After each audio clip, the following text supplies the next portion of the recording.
আওয়ামী লীগ নেতা সৈয়দ আশরাফের মৃত্যুর খবরে নিজ এলাকা কিশোরগঞ্জে নেমে আসে শোক। রাতেই দলীয় কার্যালয়ে জড়ো হন স্থানীয় নেতাকর্মীরা। তারা জানান, দেশ হারালো একজন সৎ ও সাহসী নেতাকে, যার শূন্যতা পূরণ হওয়ার নয়। না ফেরার দেশে সৈয়দ আশরাফ, এই খবরে নিজ এলাকা কিশোরগঞ্জে নেমে আসে শোক। তার মৃত্যুতে আওয়ামী লীগের নেতাকর্মী তো বটে, অশ্রুসজল হয়ে ওঠেন দলমত নির্বিশেষে সবাই। খবর শুনে তাৎক্ষণিকভাবে তারা জড়ো হন দলীয় কার্যালয়ে।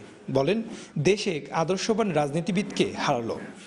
আমরা সকলেই ক্ষতিগ্রস্ত হয়েছি, রাজনীতি ক্ষতিগ্রস্ত হয়েছে, দেশও ক্ষতিগ্রস্ত হয়েছে।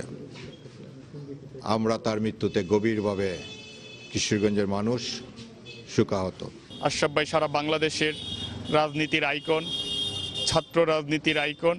আশরাফ ভাইয়ের এই আদর্শ নিয়ে আমরা ভবিষ্যতে এগিয়ে যেতে চাই। সৈয়দ আশরাফ শুধু নিজ দলের নেতাকর্মীদের কাছে প্রিয় ছিলেন না, অন্য দলের কাছেও ছিলেন এক অনন্য ব্যক্তিত্ব। কিশোরগঞ্জে এই যে সরকারি দল বিরোধী দলের যে একটা সম্প্রীতি, এটা কিন্তু নষ্ট হয় নাই। এটা অনেকাংশে এটা উনার জন্য। নাগরিক সমাজের প্রতিনিধিরা মনে করেন, তার দেশ একজন সৎ ও সাহসী নেতাকে হারালো, যে শূন্যতা পূরণ হওয়ার নয়। আজকে অকালে তার এই চলে যাওয়ায় সারা বাংলাদেশের রাজনীতির পাশাপাশি আমাদের কিশোরগঞ্জবাসীর যে অপূরণীয় ক্ষতি হলো, আগামী 100 বছরে হয়তো তা পূরণ হবে। সৈয়দ আশরাফুল ইসলাম 1996 সাল থেকে টানা 5 বার জাতীয় সংসদ সদস্য নির্বাচিত হন। সুলতান মাহমুদ কনিক, চ্যানেল 24, কিশোরগঞ্জ।